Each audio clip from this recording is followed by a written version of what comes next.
Hello, everyone. I'm Dijon, It's not my era.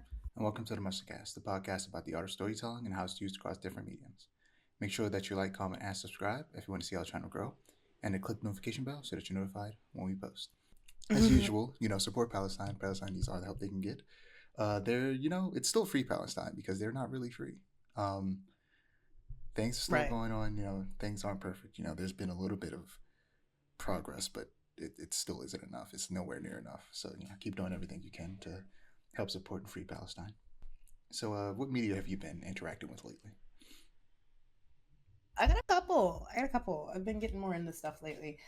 So, I'm on episode 2 of the Umineko visual novel, and that's been really nice. It got really crazy towards the end of episode 1, and episode 2 kind of started crazy What is it too, so called? that's exciting. Umineko, When They Cry, made by the same dude that made Higurashi, if you're familiar with it. What else? Watch Castlevania, but we'll get into that. We'll get into that. I finally watched it, and I got a lot to say. Um, what else? I've started reading House of Leaves, the I think David Wysensky novel. That's how you pronounce his last name. It's great. It's insane, but it's great. I'm really liking it so far. And I've just been on a really big like metafiction kick. So like House of Leaves. I reread a web series that I really liked called 17,776: What Football Will Look Like in the Future. Recently, and now I'm on the sequel 20,020, which I had never read before, and I forgot how much I enjoyed it. It's been nice. It's been nice. Mostly a lot of reading on my part. I've been doing a lot of reading too. A lot of the same books, but Mm. a lot of reading. I'm always reading comics. I always read a lot of comics. Right. So is that it? Yeah, that's it. So for me, still playing Marvel Rivals almost every day, and having a fantastic time doing it. No pun intended. It's just a great game. You gotta play it. You gotta play it eventually. So it's a great game. Probably gonna play I some will. tonight. I will. Um, Slowly chipping away at Ninja Gaiden 2 Black. I play it infrequently, but when I do, I tend to play a whole level since they're not too long. It's fun, great game, like one of my favorite games of all time. Love Ninja Gaiden. Can't wait for Ninja Gaiden 4 later this year. I can't believe it's coming out this year. You would think it would be coming out next year, but no, Mm, it's scheduled for this year. It's crazy. Um, right. Same with Indiana Jones, slowly chipping away at it. I've decided not to try and rush it and force myself to play it because maybe I'll never finish it, or it'll just take a long time. Because there are moments when I'm having a lot of fun, and there are moments when I'm having no fun at all. This game is so straight down the middle for me. Like I said before, it's like a 3 out of 5. It's like right down the middle. Mm, It's such a mixed bag of a game for me. But a big reason for that is because I couldn't wait to play Persona 5. I started it, but we'll talk about that right. later. Um, let's see. So Sex Lives of College Girl season 3 ended a few weeks ago, and I judged it a little too Mm, harshly towards the beginning because there was definitely some growing pains if they as they adjusted to the character Leighton leaving the show because the actress moved on to other things, and a new character called Casey joining. But once they figured out the dynamic, it was good. The rest of the season was incredible, and the season finale was perfect. Hopefully it gets renewed for season 4 ooh, and can build off of this momentum, and hopefully they get enough seasons to where they finish up college. Um, yeah. in terms of cartoons, I'm still rewatching Earth's Mightiest Heroes, and I'm still watching Blind Wave, watch Avengers, Earth's Mightiest Heroes, and Superman the Anime Series. I guess just moving on to animation in general. I Mm-hmm. finished Neon Genesis Evangelion last night. I had two What'd you episodes think? left, or yeah, I had 2 episodes left. Finished it up, and those last 2 episodes sucked. I went to to the Mm, internet to see if I was alone in this thought, but it is famously divisive, as I found out. Um, I see. a lot of people don't like the ending.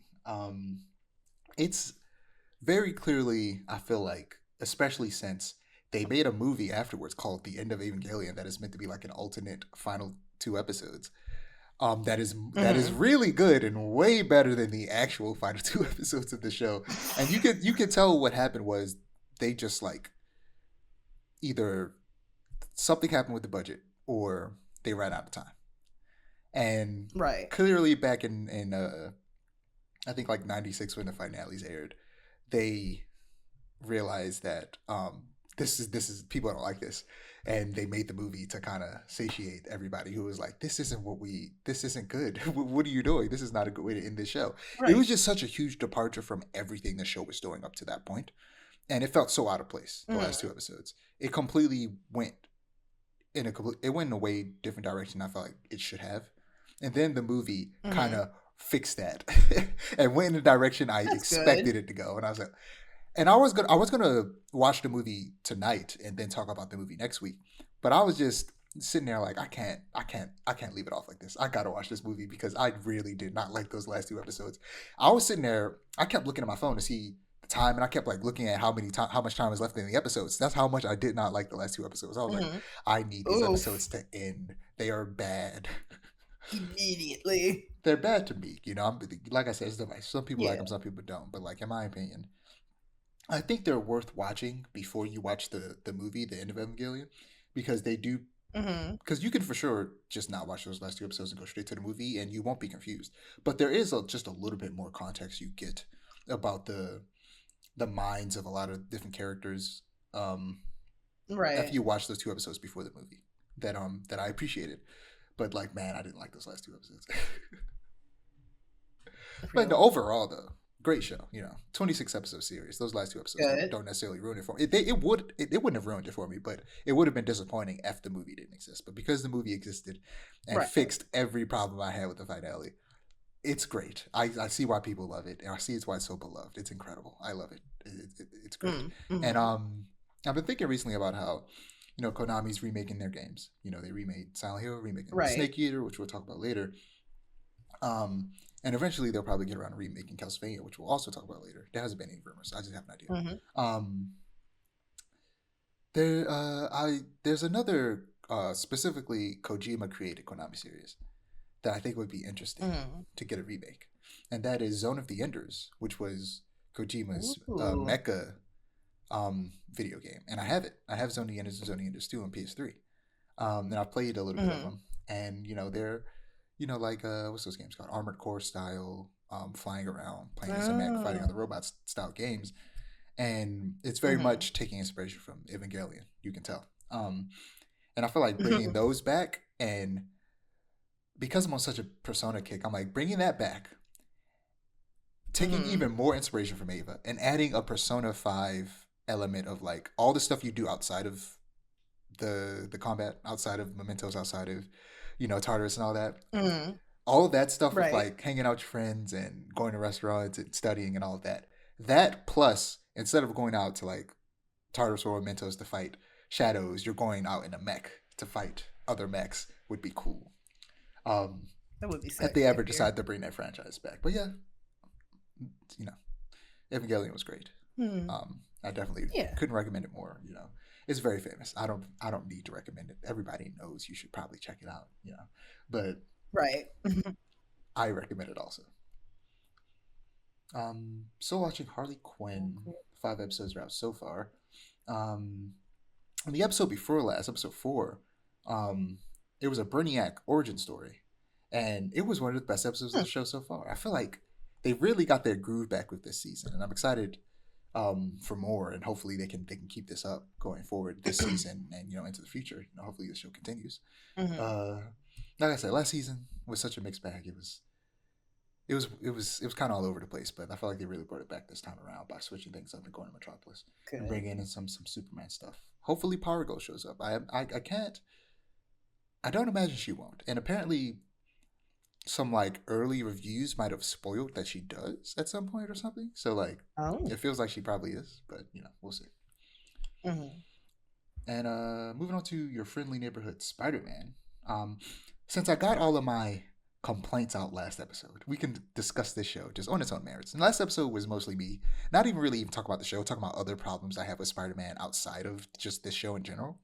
But then also complain a little bit Mm-hmm. about the direction they went with the art and the animation. Um, Right. but after watching 8 episodes, the animation doesn't look that bad anymore. I can't tell if I've just gotten used to the art style or if it's legitimately gotten better with each episode. The art style itself, the art direction is great. The art from Mm-hmm. Leo Romero, but It's the fact that they decided to go 3D that I wasn't a big fan of and talked about a lot last episode. Yeah. And it looks better in like fast paced action than it does in slower moments. But the slower moments are now looking better Mhm. now that I feel like once your eyes get adjusted to it, it's easier to handle. And now the action moments kind of look worse than the stiller moments. It's weird. Oh wow.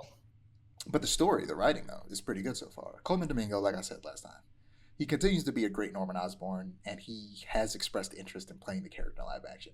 And I hope that dream comes true Mhm. because he would be perfect. The Tombstone storyline is really good in this season. They're tackling systemic racism and how some young men are pushed towards lives of crime to support their family, and in a very successful way, Mhm. in my opinion. My only problem is that they removed his albinism, which I'm sure they're probably Mm. gonna make it a part of his villain origin story whenever he ends up in some freak accident that results in him getting super strength and super durability, because that's his. He's meant to be basically like Kingpin, because Kingpin and Spider Man, Mhm. or Daredevil and Spider Man share Kingpin as a villain, and Daredevil Mhm. Tombstone was essentially created to be Spider Man's Kingpin, so he didn't keep stealing Kingpin from Daredevil. Um, I so see. he is also a big, strong dude that is stronger than he should be, Mhm. despite being a normal person. And he's kind of like Killer Croc in the sense that he's the black Mhm. guy with a skin condition that is stronger than he should be. Mm. But yeah, his storyline has been great so far, and he's been getting a lot of focus. But yeah, this show is enjoyable so far. Not bad, but also nothing super special. Just a comfortable show to watch after work on Tuesdays or Wednesdays whenever it comes out. So So I suggest checking it out. There's no harm in it. It's not bad. yeah, but So Castlevania Nocturne, you've watched it. oh boy, Did you finish it? I have watched it. I did finish it. What do you think? First and foremost, how'd you like it? I I loved it. First, like, okay, I have a lot of thoughts on Nocturne season 2 because, like it was great. Peak, I fear. Oh yeah, But best season of the my entire biggest Castlevania animated shows so far, in my opinion. yeah, yeah, for sure. And it's like it's very clear that they had like a budgetary increase because like the fight choreography, they were doing crazy stuff with Every like episode, the there was fights a and the fight. effects. Like, right. Last You couldn't time, get that out of part one of in Castlevania. the first series, it was like a really good fight at the beginning and a really good fight at the end, and maybe a really good fight in the middle. Yeah. But in between that, it was Right. whatever. But now it's like every episode, there's a really good fight. So it is a fight, which was I loved it. I loved every single piece of it. I wasn't as big of a fan of like Maria's whole weird arc with her mother and Juice as I think they were hoping I would be. It's not that I dislike her or anything. It's just like it didn't really do it for me. And like I'm happy for her, but like, didn't really interest me much. I was much more interested in what of course I forget his name. Richter? Annette Oh, and Trevor had going on with Richter. Alucard. I was like, Richter. Um, I wanted to call him Hector so bad, and I'm like, that's not him. That's not that boy's name. I'm tired. I'm running on like 3 hours of sleep. Please don't mind me. But I was much more interested in what Richter and Annette had going on than like Maria and Juice, because it's like, man, whatever, man. But everything was super cool. The final episode I think was my favorite. Well, semi-final episode was my favorite. Yeah, I was gonna say, I feel For a like myriad of the reasons. final episode had my favorite single moment. But the Yeah, the it's always the penultimate episode of this show that has the best fight in the entire show. right. And then also Drolta, man, Man, the fact they didn't have she to was do this. so dead in the beginning. It was kind of funny how shriveled up and like Yeah, just it was a little funny. she just And turned then to she a came back, raisin. and I was like, wow, right. It's like she came back, and I'm like, okay, Jolta's back. And then she died again. I'm like, tragic work. Tragic work. But But she turned out to be the main yeah, villain in all in the end. all, I know, it's crazy. And it's like I kind of figured with what they were setting up in like the before like title card like origin story stuff that like all this was going to be like self-serving, but I never expected it to be a thing of like it was her assuming that that's what her goddess wanted. Like that was kind of fire, I fear. Yeah, I feel like it's Um it's kind of tragic because it's like she thought that's what her goddess wanted, but at the same time, why would the goddess of healing want this? right. The amount of violence and just all Like at a around certain terribleness point, being perpetuated. But like you said, it became self-serving. yeah. And it's like, oh, you're doing this because you have a complex about being weak and not being able to protect your people. I get that. On the same token, girl, lock Like in. doing to others what was done to you is not the solution. Right. And all in all, yeah, I just really enjoyed it. It I was liked really fun. I liked Maria and Juice's Mhm. storyline with I feel like what's her mother's name? Lisa. Um uh is it Tar Tara? Yeah, Lisa is Tara? Lisa Yeah. is Elucard's mother. Alucard's mom. Yeah. Tara, I'm curious to see where they're gonna go because, like I said, towards the end of the episode, Yeah. it feels like this is the end. But then the episode keeps going, Right. and then it goes, "Oh no, this is not the end. There's definitely gonna be more." Right. Like when they get renewed, because I have confidence they're gonna get renewed. Like there's gonna be at least one more Yeah, same. season of Nocturne before they move on. And yeah, Mhm. I feel like I get what you mean about Tara, but not necessarily Juiced and Maria. I liked what they were doing with him and the whole corruption of her and him having to like Right. walk her back, and the idea of like really analyzing like, are vampires soulless, and which, like, Jolta had Right. her soul put back into her body, so that kind of proves that they aren't soulless, and her mother isn't Mhm. automatically evil because she's a vampire now, and having her mother have to go off and figure it out on her own because she's like, now I'm a vampire and I like there's nothing I can do about that, and I'm not about to kill myself, so I'm just gonna figure out how to live with this. So Not about to kill myself is crazy, but you're right. like that's an interesting arc that they just didn't have time to do anything with this season, but I assume next season they're going to touch Yeah. on it a lot more. And I'm curious to see where that goes. As I say, if it comes up again next season and like they strengthen it a little bit, I'm sure I'll be like way more into it Yeah, I liked because it's an interesting concept. the way Juiced gets his powers back this season, where he goes through a similar thing that Richter does, where he learns to that he learns to care for people again, because before he was kind of just keeping to himself, trying not to get close to Right. anybody and get hurt again if they die. Like his wife and his friend and his daughter did. So seeing him get close to Maria and become like a father to her when she just lost her father is great. And I'm excited to see where that goes in the Yeah. future, now that Alucard, Just, and Maria are together in France, in Paris specifically. Right. And because they've been in France the whole season.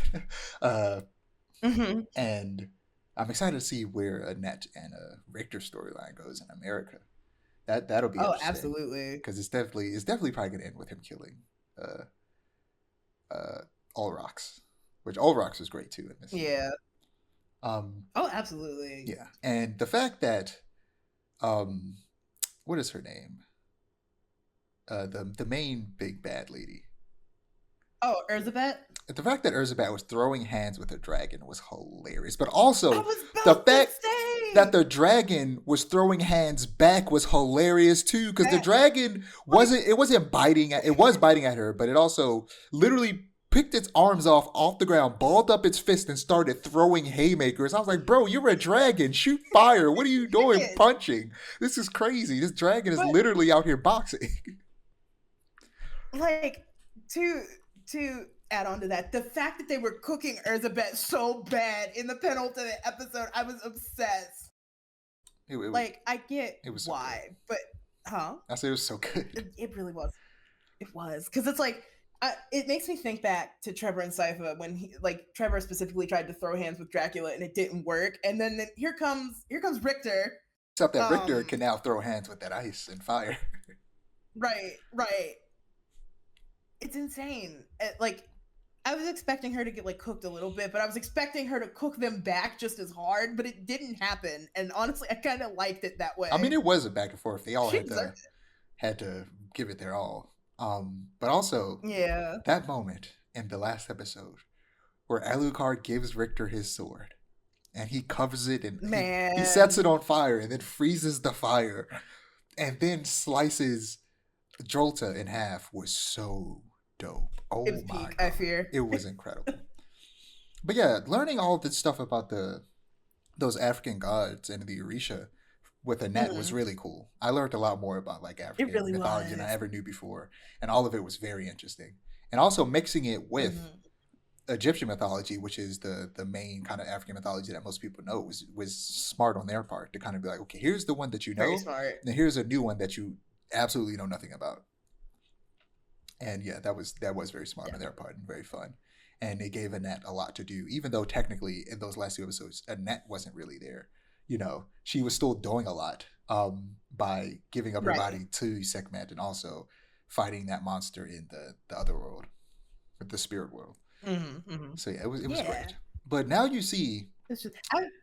why I think that Soma Cruz is next because Alucard could not shut up about Japan this season. Mention Japan. He Yeah, kept talking I was about like, Japan.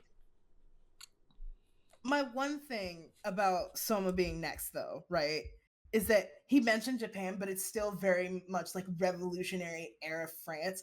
Uh, Aria of Sorrow doesn't take place until like I want to say 2056. I have to Google it. Hold on. Like it's way off in the distant future. So maybe Oh yeah, no, I mean like unless something happens. after Nocturne, not next season. Mm, Like the next series is oh, gonna be that yeah. Makes sense. Makes sense. Makes sense. because Yeah, I'm hoping for it because I I like think Soma. they're He's gonna great. they're gonna skip all the stuff with the like I forget the name of the family that like gets the whip after the Belmonts disappear for a little while, but like I think they're gonna Oh, skip all that. the Morris family. Yeah, I Yeah. think they're not canon anymore in Castlevania anyway. So So yeah, I hope so because Circle of the Moon is terrible. I think that at some point they're probably gonna go backwards because they gotta do Simon Hmm. at some point. They So gotta. my thought is either after Nocturne, they're gonna do Simon, or they're gonna, like I said, jump to the future, do Hmm. Soma Cruz. But at the very least, I think they should make a movie with Simon. That would That be fire. that would be great, and either on Netflix or preferably if they released it in theaters, that'd be fire. But they probably would just put it on Netflix. Yeah, But like, totally get some of at that. least a movie with Simon would be dope. Right. I Yeah, think go their ahead. angle right now is to get like or touch on. I won't say like lesser known Belmonts, but like ones that when you think of Castlevania, you don't think of them at first. I don't think that's the case because And Castlevania 3 is like one of the most popular Castlevanias, and that's what they adapted for the first series. And then Richter is like the second most popular Balmont after Simon. So I think they're purposely going after like the most popular stories. And supposedly next season is just going to straight up be Symphony of the Night. oh, exciting! Doubly so because I just finished playing it. Excited. Um, I am really excited though to see where Castlevania goes from here, especially with like Annette and Richter. Their relationship, they have so much chemistry, and I'm a little obsessed with them. I fear. Yeah, in the first season it was kind of rushed towards the end, but here they really built it up Hmm. slow and nice. Right. Can't believe Richter is down with the swirl. I would expect nothing less of him though. It's crazy. About to have a Neapolitan baby, but also like Yeah. I hate to get into eugenics, but like Mm. the future Oh. Belmonts are going to be crazy because they got the Yeah. speaker magic. They got just, the natural athleticism of the Belmonts. And then they're going to have this Right. this earthbending Orisha magic, which is good from, where is it? Ogun is going to be insane.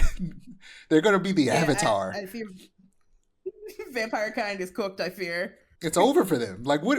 Like this is It's why over. they couldn't bring back Dracula because what is Dracula going to do after once that happens? Nothing. Right. Not a damn thing. Not a damn thing.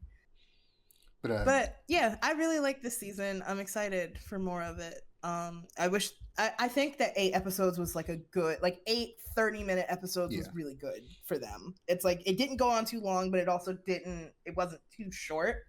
yeah, I agree. It's like perfectly paced at peak, as I said. 5 out of 5, 10 out of 10. Great. So last in animation we have Invincible season 3. So Invincible returned with a 3-episode premiere, and episode 4 has come out in the week before we're recording this, and it's just as great as it's always been. The animation continues Ooh. to leave a lot to be desired, in my opinion, but the story more than Mhm. makes up for it. The animation is not bad. It's just that it's kind of basic, and I wish it was just a little bit better. And Sense. again, like, have you still not watched Invincible yet? I've watched like part of it, not the full series. I watch it by proxy because my girlfriend's really into it. Yeah, this season this has been great so far. They're really so far they've been focusing a lot on testing Mark's morals and his high morals kind of causing issues with his allies that have more loose morals. I saw someone online describe Mark as a person with godlike powers who needs to have high morals to not abuse that power, while other characters are normal people who need extremely loose Mhm. morals to fight against godlike beings, and it's causing a lot of friction, and it's really good so far. Um, Ooh. yeah, I also started hopping back into my reread of the Invincible comic.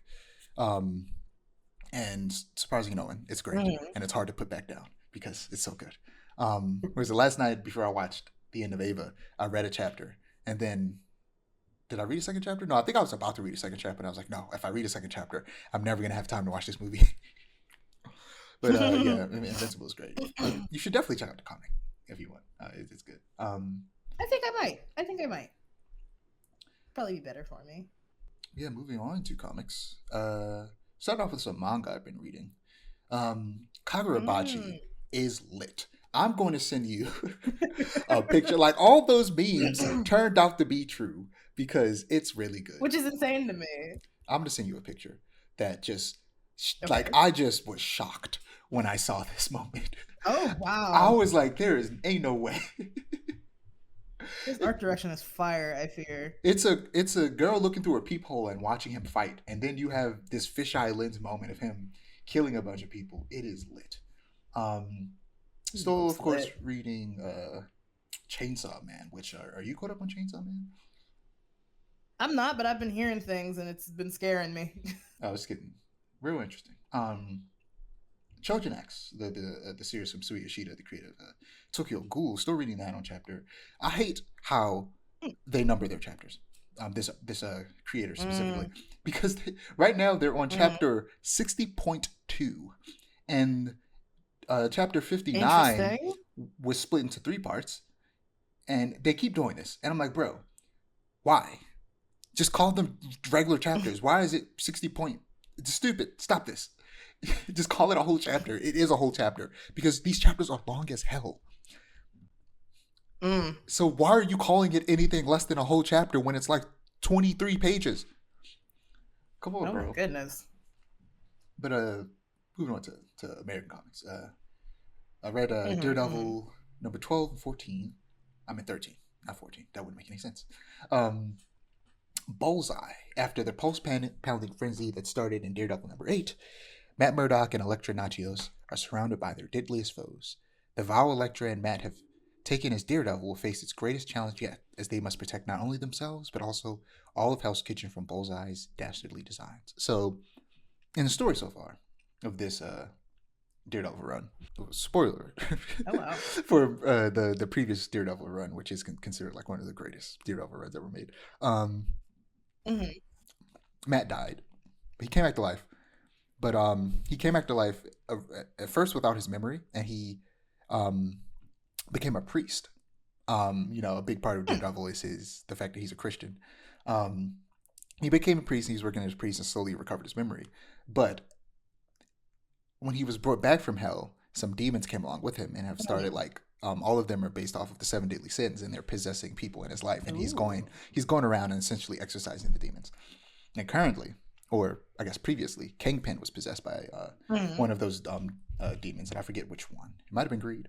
Um, but yeah, in issue 13, at long last, lovers quarrel. A dangerous and lethal new enemy wearing a familiar face has made itself known, and violent force in the lives of the Daredevils. Matt Murdock and Elektra Nachios. I read that so weird, but anyway. But after so many years of harmony and heroics, life and love, the two Daredevils may have at last reached a breaking point, as the means and lengths they ought to go to dispatch their new enemy may tear them apart forever. I'm starting to question whether or not I read that chapter. As I read the synopsis, I'm like, I don't remember reading that. But I do remember a moment happening in comic where, like, of course, Daredevil and Elektra are, love interest, and they got I think they got Right. married in the last run. Hmm. But after he came back to life, he never told Elektra about being alive. So now she obviously is understandably upset that her husband came back to life, Right. got his memory back, but didn't tell her that he was alive. And his friend Foggy is also mad, and like, of course, people would be mad that their best friend and husband came back to life, and he just didn't say anything, and decided to live a Right. completely different life under a different name. So, like, yeah, understandably, they're upset. Moving on to the Mighty Yeah. Thor number 19. The Asgard Shi'ar war comes to a fiery conclusion. The gods of the Shi'ar make their final play against Thor and her allies, with the Phoenix Force unleashed. It's up to Quentin Quire to quell its destructive power, if he feels like it.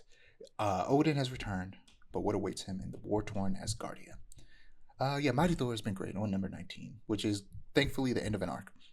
So when I take a break and come Hmm. back, I won't be as confused. But what's great about comics, Right. and what I love about comics, for a lot of people, American comics are a little confusing, and they have a hard time getting into it and sometimes when trying to explain how comic books aren't as confusing as people think, some people end up making people more confused.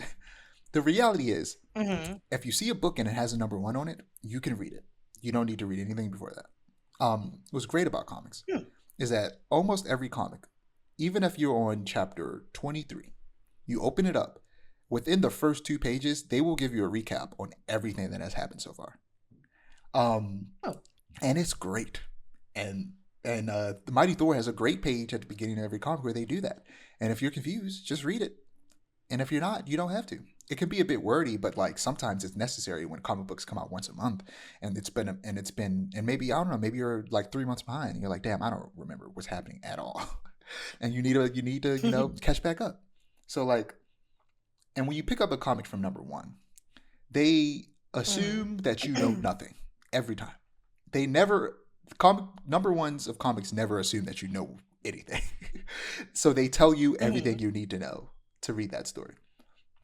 So don't. So that's how easy it is to get into comics. If it's a comic you like, it looks interesting, and it has a number one, just pick it up and read it, and you'll be fine. And once you get into it, if you get really into comics, you'll get to a point to where you're willing to try and get into the weeds and figure stuff out about, like, okay, this story arc is split amongst several different comics. Let me figure it out. But at the beginning, Mhm. it's not necessary. It's real simple at the beginning to just start. And once you get into it, you'll be into it, and it won't be as confusing. And you'll be willing to be a little confused for a while to figure it out. But moving on to Nice. Ultimate Nice. Spider-Man number 13. Uh, Kraven's most dangerous game, the Sinister Six, are all hunting Spider-Man and the Green Goblin for their ringleader, Kingpin. And this time, Kraven has the upper hand. So Kraven has kidnapped Harry Osborn and Peter Parker, and he's throwing them Mm. into the Savage Land, which in the Ultimate Universe, Savage Land is usually in Antarctica, underground. Um, Mhm. but in this universe, it's under New York, and the Mole Man, um, who's a Fantastic Four villain, is in control of Mhm. it. And Kraven wants to throw them into the Savage Land and hunt them down because he's Kraven. Um, moving on to the Ultimates number 9. This book was so good. Luke Cage and the Ultimate Prison Break. Um, Ooh. so, Juan Frigere joins Dennis Camp to bring us the history and the future of Luke Cage. Spider-Man isn't the only success story of Ultimate 1.1. Meet the man who has been quietly sabotaging the Maker's Council from behind bars. This comic was great. It was Luke Cage. A Ooh. big part of his story is that he goes to prison, and like he gets his powers through like some experiment Mhm. that's done in secret while he's in prison. In this universe, Mm. the Maker has prevented a lot of superheroes, not a lot of superheroes, every superhero from getting their powers, and the Ultimates, which is this universe Avengers, and Iron Man specifically, is trying to Mhm. make sure that certain people get their powers back. And a lot of he sends out these orbs that will play a message from him and then give them the thing that will give them their powers. And a lot of them either were rejected or intercepted. And a small amount of them, were found, like Spider-Man found his. And he sent one to Luke Cage while he was in prison. Luke Cage managed to get his powers back, his super strength, his invulnerability, And he is going from prison to prison, letting himself get locked up and thrown into prisons, and then breaking everyone out. It's great. It's so good. Ooh, sounds great. So moving on to DC, Birds of Prey number 17. Nobody on this team is willing to lose Cassandra Cain. But if it comes down to her and the Amazons they came to rescue, how will they choose? And who will do the choosing? The Birds of Prey always honor their obligations, but at what cost? So in this arc, um, Cassandra Cain, Batgirl, uh, snuck into a meeting of these people who were kidnapping Amazons and trying to turn them into super soldiers. Um, but she got captured, and then she got turned into a super soldier. So the Birds of Prey had to come in and save her. And Birds of Prey has been great. Definitely suggest reading it. It's a good place to pick up that team. Two-Face number 1 and 2. After years of eternal conflict, both halves of Harvey Dent have reached an uneasy peace. Now Harvey will use his skills as an attorney to resolve the conflicts of Gotham's weirdest and most dangerous criminals, starting with Victor Zsasz. When Zsasz is accused of murdering a fellow member of Gotham's underworld contingent, who better to prove a criminal's innocence than someone who's been on both sides of the law? So, I did not read number 2, only read number 1. And in this story so far, Two-Face, essentially, Harvey Dent, has like regained control of his mind and has like locked the Two-Face persona away. And he's pretending to still be Two-Face and to try and undo the criminal underworld as Two-Face, which is very interesting. That sounds interesting. Absolute Batman number 4. Absolute Batman has established himself as an extremely large force to be reckoned with. But how did he get to this point? How did he push himself, and how did the tragic events of his childhood and the advice of his father shape the man who he became, literally? Just Absolute Batman is great. It's like I said, recently I've been reading a lot more Batman than I have in a long time, because Batman, like I said before, too many comics and not all of them are good. But recently there's been like 3 or 4 really good Batman comics out right now. Absolute Batman, Batman Gargoyle, which is a very infrequent update. It's been like 5 months and they finally made a new chapter and I need to read it. And what else? There's Batman Dark Patterns, which just started, and Batman the finale to the Long Halloween, the last Halloween. And they've been good. Absolute Batman, easily the best of them. It's real good. The Question All Along the Watchtower 1 and 2, I did read both of those this time. Who watches the Watchtower? In the wake of absolute power, the Justice League Unlimited has created a haven for all heroes, but can they keep it secure? Enter Renee Montoya, reeling from an abrupt end to her time in Gotham, and looking for a place to hang her hat. But the Trinity didn't bring her up to the Watchtower to relax. There's a dark threat bubbling underneath the surface, and only the Question and her ad hoc support team stand a chance of figuring out who the problem is before it's too late. And in issue number 2, as the Justice League Watchtower reels from a grisly murder, the Question must face a dark reality. The main suspect in a brutal crime could be someone close to her. But as Renee digs into the unsavory mystery, she's derailed by an unexpected and powerful new foe. But the killings and surprise attacks related? If so, who's pulling the strings? The Question must navigate clues and double crosses to get to the truth, if she can survive that long. I love the Question. I've been reading the Questions comics from the 80s by Dennis Cohen and Danny O'Neill. And those are really good. And this Question is, of course, the original Question was Vic Sage's guy. And the second one is Renee Montoya, who was a character that was created for Batman the Animated Series, but made her way into the comics and eventually became the Question. And she's great. Love her. And the person who is a suspect is Batwoman, who she had a relationship with at one point. And this comic's great so far. I love the Question. I'm glad she has her own book again, even if it's a mini. Green Arrow number 18. I got 3 comics left. I read a lot of comics. The Emerald Archer hits back to the streets of Star City for his next adventure with the brand new team of Chris Condon and Montos. The cold-blooded murder of a Star City businessman announces the arrival of a horrifying and mysterious serial killer. When details of the victim's dark business dealings emerge, Green Arrow must contend with hard truths from the city's past and race to stop the murderer before they strike again. A new arc in the Green Arrow comics, leaving off all the stuff with the big crossover event DC stuff. DC had. Black Lightning number 2. Still struggling to move past the traumatic events of absolute power, Black Lightning's family is dealt a crushing blow after the reveal that his eldest daughter, Anissa, has lost control of her newly altered powers. Between his elevated responsibilities in the Justice League, his commitment to his community, and now needing to help his daughter, Jefferson Pierce just might crack under the pressure. Glad Black Lightning has a comic in again. I saw someone on Twitter Mhm. recently mention like how Marvel currently has 3 ongoing Black character comics, and DC has none. Make Black Lightning an ongoing, not a mini. Keep it going forever. Black Lightning should always have a comic book. Mhm. Um, the New Gods number 1 and 2. That's another lie. I only read number 1. An old Yeah. god has died, and the reverberations of his passing. I was being very optimistic that I read all these comics that had 2 chapters out. I didn't. Um, An old god has died, and the reverberations of his passing are felt across the universe, setting forth the soldiers of an intergalactic army and awakening the latent power of a mysterious child on Earth. But this has all been foreseen, prophesied by the source, and fed as an enigmatic images to its agent Metron. Now, as Metron brings word of this cosmos-shattering prediction to the residents of New Genesis and Apocalypse, both worlds are thrown into chaos and conflict on Earth. Scott-free and Barda find themselves Mhm. unaware of this incoming chaos while consumed with their most daunting task yet, parenthood.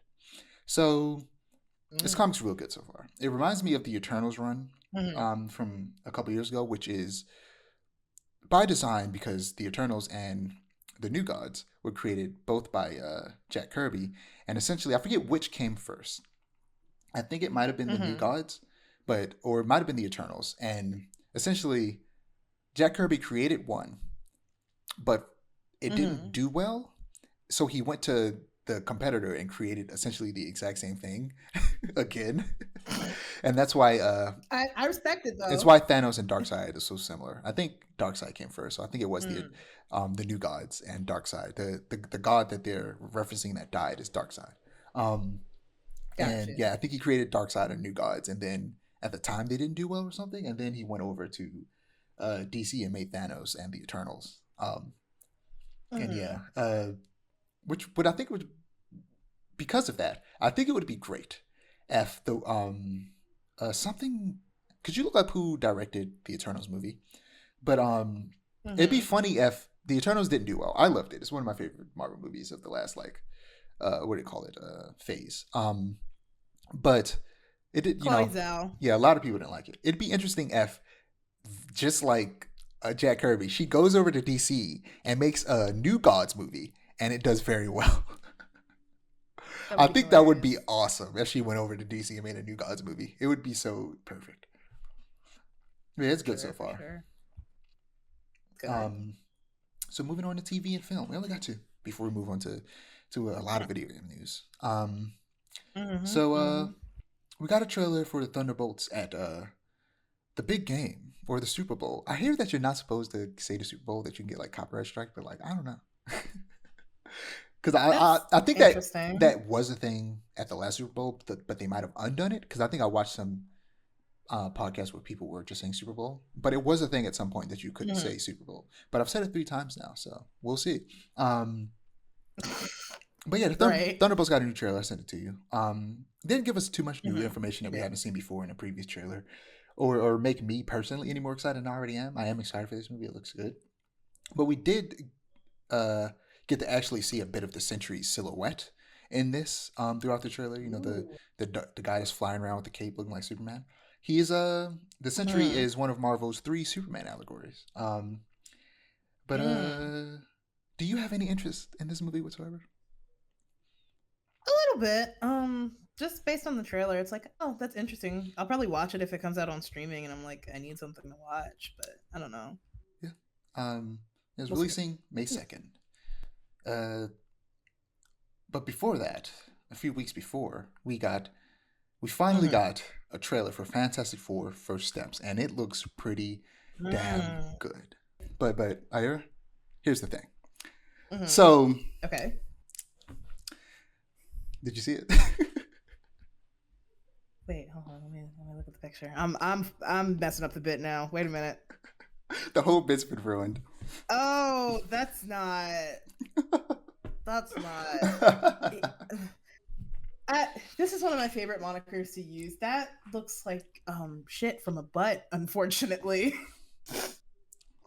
But Like, everybody's making oh. the here's the thing joke. But like The Thing looks great. This is just the people complaining, including you right now, need to pick up a comic book. This is just what he looks like. And that's kind of the point. It's not a complaint. The point is that he's supposed to look bad because, well, first off, I just think it's a fun just character design in general. But the point is that he doesn't like the way that he looks. Like, yeah, he was a handsome man, and then he was turned into a thing. That's kind of the point. Yeah, they're really leaning into it. It's like, wait, I'm stupid. I just got the joke that you made. I think it's funnier that it took this long. I'm like, yeah, but yeah, they're leaning into it. I think it's a good design. It definitely like it, but it also like lends to that character idea. If you look up, like, he's supposed to be ugly. Alex Ross, the Thing, he looks just like this. And he looks like he was ripped straight out of comics. So, I like the way he looks. I get why some people who aren't used to it, because the reality is we just don't get a lot of Fantastic Four stuff. So people aren't used to it. But people will get used to this. Don't. And the reality is this is just what he's supposed to look like. He's supposed to look like that. And he looks cool to me. But the rest of the cast, also look great. Especially in their very simple and not over-designed costumes. The costumes look good, thank God. Oh, for sure. I would have been like, what is it? Mr. Fantastic shows up, played by forget his name, but the dude that's married to Emily Blunt. He plays him in Multiverse of Madness, and his costume is ass and it's way over-designed. Thank God in this movie they're way more simple. There's a shot where Johnny flames on and flies off of a balcony, and there's a realistic lens flare, like a real Human Torch just flew by the camera. And the reflection of the light causes the smudges on the camera lens to be visible for a brief second. And I'm like, that's a level of detail that was so unnecessary, but so beautiful. I also love the rainbow effect that the Invisible Woman's powers have that we've seen so far, which makes a lot of sense because her powers revolve around manipulating light to create force fields and turn invisible. So that's really fun. We don't see Reed use his powers, though, which I wonder why. Some people say it's because it'll look goofy and they didn't want to turn people off, but, like, I don't think that's a good enough reason. Like, we've seen his powers in live action before. Like, here's the thing. They need to just lean into the fact that, he's gonna look creepy. You can't help it. If a realistic human person is stretching, it's gonna look weird. In the comics, they lean into it heavy. This man does the weirdest shit every chance he gets. He will stretch his eyeballs out instead of he also like stretches his head and his neck out, and that looks weird sometimes. But sometimes he will just stretch out his eyeballs to get a closer look at something, and it's weird as hell. But that's the type of person he is. He doesn't care that it looks weird as long as it works. But at the very end of the trailer, we see Galactus, and I bet he was putting on a bib and rubbing his hands together, getting ready for a feast, because he saw the Earth and was like, "Oh my God, all this food!" But I'm so excited for these characters to get the shine they deserve once again, because before the MCU, the 4 pillars of Marvel were Spider-Man, the X-Men, the Hulk, and the Fantastic Four. It's the reason why when Fox, bought the X-Men, they also took the Fantastic Four, because the Fantastic Four were, a hot item back then. So I did end up reading the very first issue of the Fantastic Four comic out of excitement, and I definitely plan on reading more in the coming months before the movie releases, which is on July 25th. And that first comic, I don't really like comics made before like the 80s usually, but sometimes the 70s. This was good. This was a good comic. I don't really like those old comics because the way they're written doesn't really hit for me most of the time, but this one did, and I was surprised. I was happy. I was like, oh, a good old comic. You love to see it.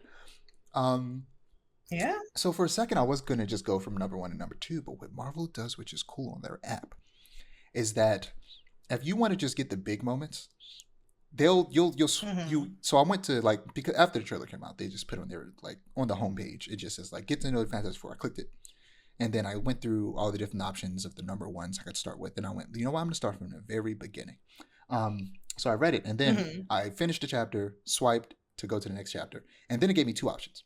I could either go to the second chapter where I could jump straight to the first arc that Galactus appears. And I was like, I'm going to do that because I don't feel like reading Ooh, everything leading up to that. So they like give you like a way to right. just like fast pass your way through all of the big moments in a way that makes sense and where you won't be confused, which is really cool. But like, Cool. yeah, what were your thoughts on the trailer? And are you interested? Excited? What's your history with Fantastic Four? I'm just I Yeah, I'm just excited. I've always been like idly fond of the Fantastic Four. I think they're very neat in concept, and like I like. I don't know if this is divisive or not, but I like the first Fantastic Oh, Four movie I that like the came out first like one. in the.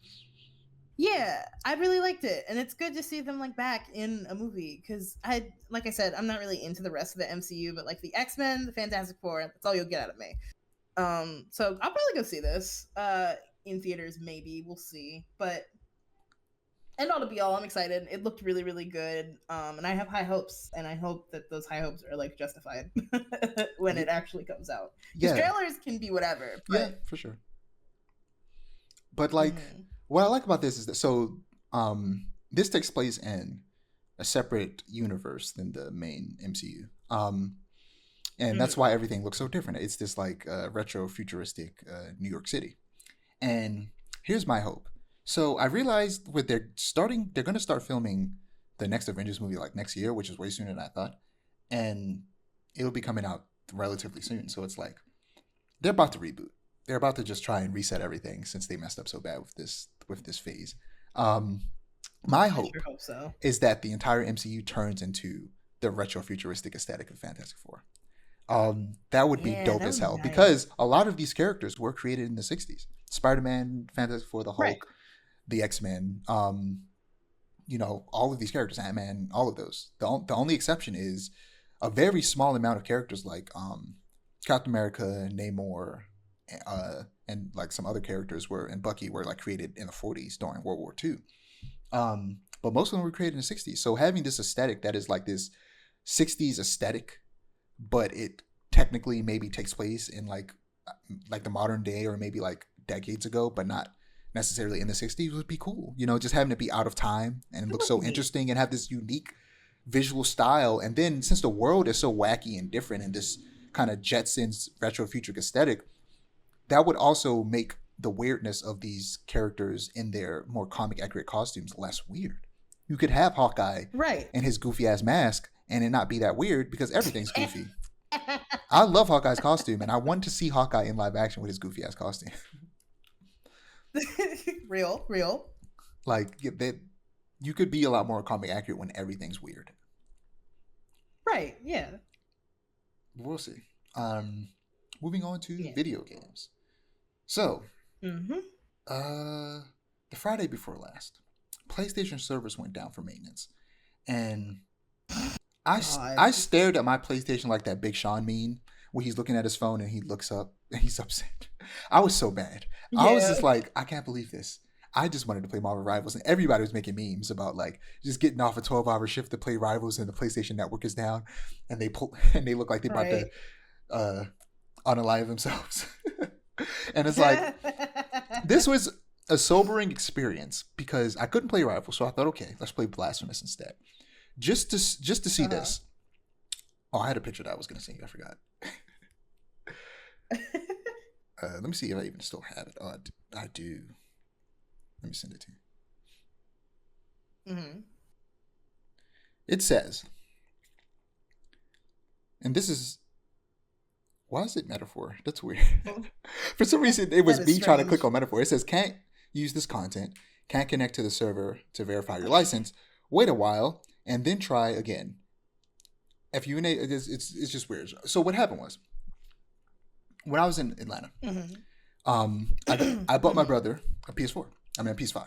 Um, Right. and I got him Spider-Man 2. So what I did was I logged into Mm. my account and started playing Spider-Man 2 on my account from my save data. And to do that, you have to like transfer like ownership or something to that console to be able to do that, Right. so that people can't like share games. Which is weird because Xbox just straight up lets you share your games with up to like 3 people, so PlayStation gets shit together. But Right. so I switched it back obviously when I got home and played on my own PlayStation. But that setting, I guess, is still enabled. So I just couldn't play the games that I had downloaded without being connected to the internet.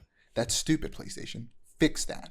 It's If very I stupid. own the game and it's already downloaded, I shouldn't need the internet to boot it up. Right, to play it. Also, why was Metaphor there? I don't own Metaphor on my PlayStation. I had Metaphor demo, the Metaphor demo downloaded on my Xbox, and I deleted it recently because I'm not going to play it anytime soon. So I don't understand why they had the Metaphor background there. But yeah, I was so upset. I was like, "What is happening here?"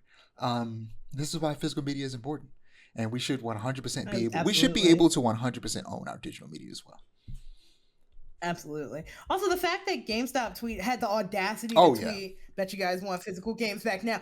Don't piss me off. Especially when they shut down Game Informer. Shut up. I will never not stop being mad at them for shutting down Game Informer. It's like, and also GameStop has like the audacity to charge full price for their physical games that came out 10 years ago. Don't piss me off. Don't piss me off. This is why you guys are going bankrupt. Yeah. So, moving on to Persona 5 Royal. Like I said at the beginning of the podcast, I've started Persona 5 Royal, and it's just as great as I remember the original game being.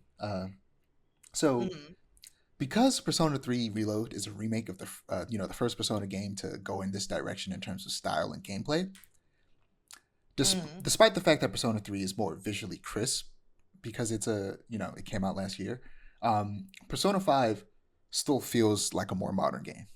The map is way bigger, with way more activities to do. The systems are just a little bit deeper, and as we talked about at length, there's the like grinding area with mementos on top of the main dungeons with the palaces.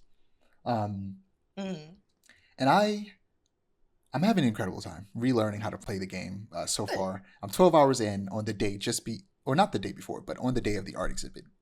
I'm much more efficient with my time in the game now, and I'm leveling up stats way faster than I did the first time I played the game or when I was playing Persona 3 because I just know how the game works now. I know how it works. I know how these systems work. I've played this game before. So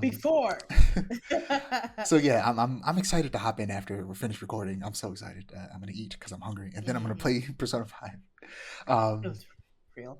I'm curious. What do you name your protagonist? When I first played it, and now I think about it, it's funny that I named it back then, because I didn't realize I had it back then. Actually, no, yes I did, because it was 2017.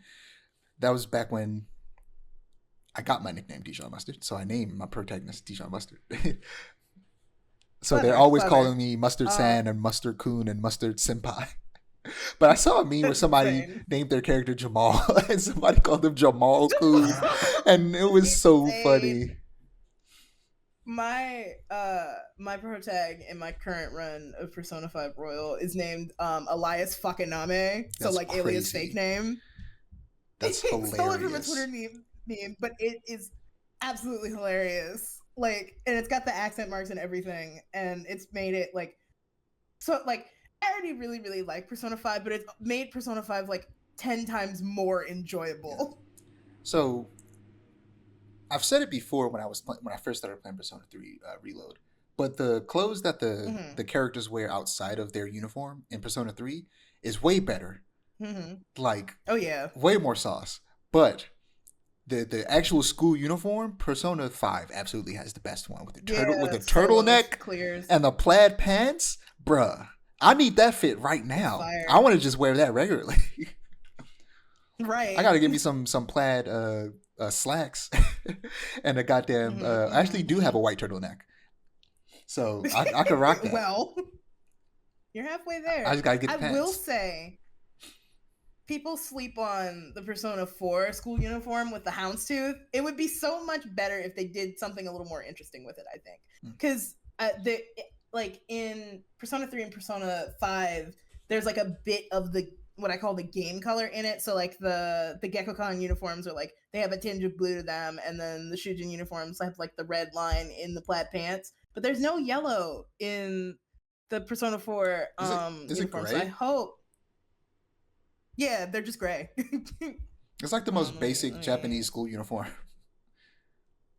Right. And it's like the houndstooth is interesting. I will say that. But there's potential there. There's potential, and they're not using it to the full potential. I feel like there Yeah. should be some yellow in there. I So thought of the girls' uniforms have yellow in there, but I thought of playing Persona 4 Golden before 5, but I was like, they're gonna remake that game soon, so I might as well just wait. Definitely. They're like, also it's not that good. Like, they didn't remake Persona 3 and then go, you know what? Fuck 4. No, of course they're gonna remake 4. They want that money. I was supposed to say, like, for a long time, like, the protagonist of 4 was like, he was the it guy of the video game season in the 2010s. I remember when Persona Q2 or the first Persona Q came out, you couldn't look at anything video game related without seeing him, and I'm like, that's insane to me. So we'll probably get Persona 4 a Persona 4 remake. I couldn't think of a clever name for it, but we'll probably get that before we get Persona 6. I'm gonna be honest. That's a good question. Which I haven't played. I don't. It has to do something with like TV. Rerun. Mm-hmm. Persona 4 rerun.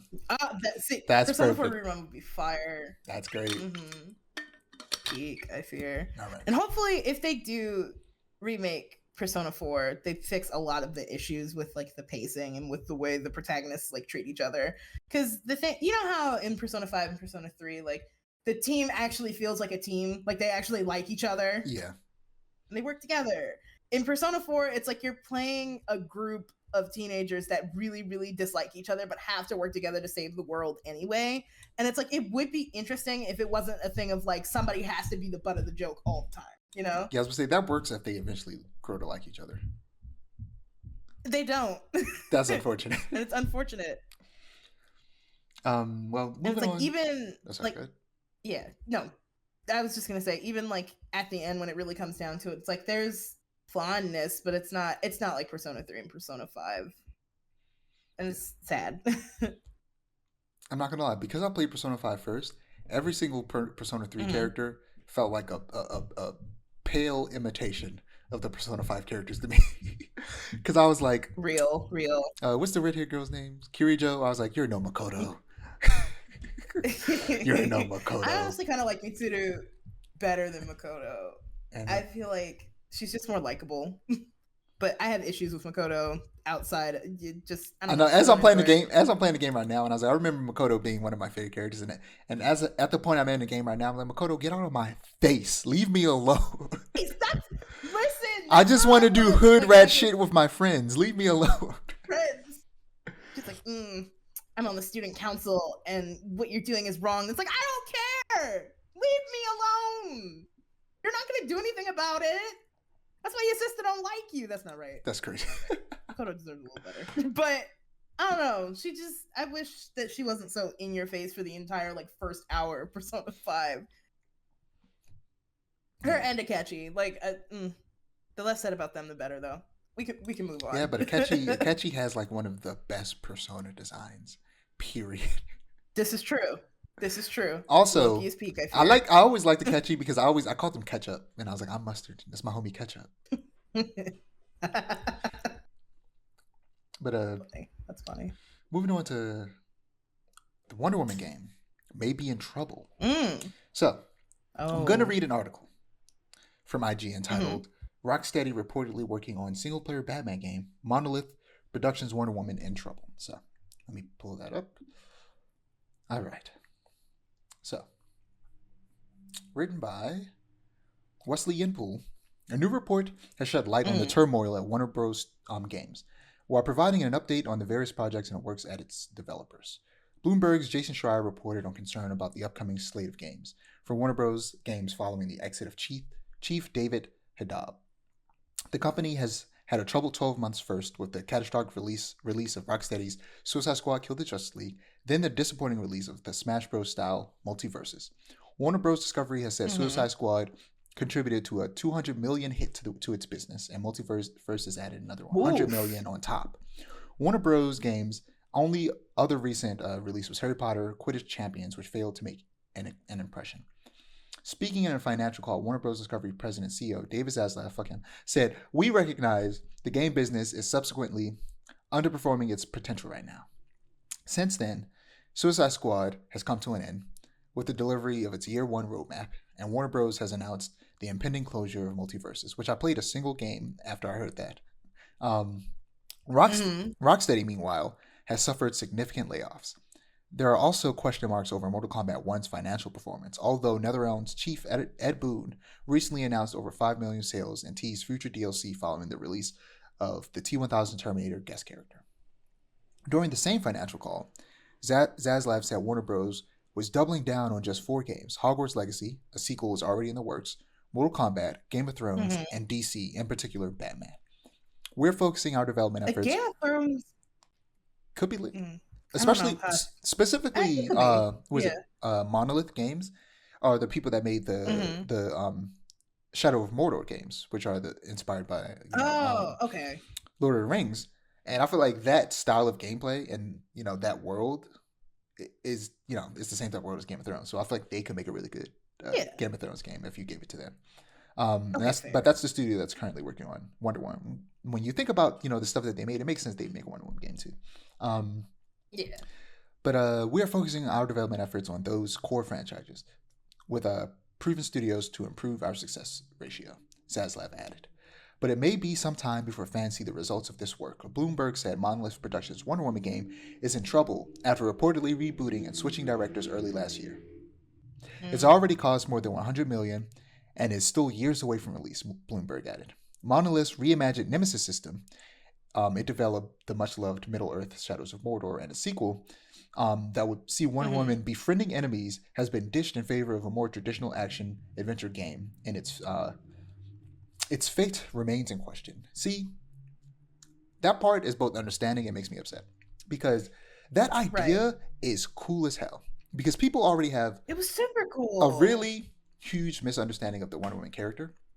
Of thinking she's a much more violent character than she actually is. When the whole thing of Wonder Woman and the Amazons is that they want peace always. And having using the Nemesis system instead of making enemies to instead befriend your enemies and have them join your side makes so much sense for the character of Wonder Woman. And I imagine they might have just ran into troubles with getting it to work, so they just gave up on it and decided to make it a more traditional open world action adventure game, which it's understandable, but it could have been cool.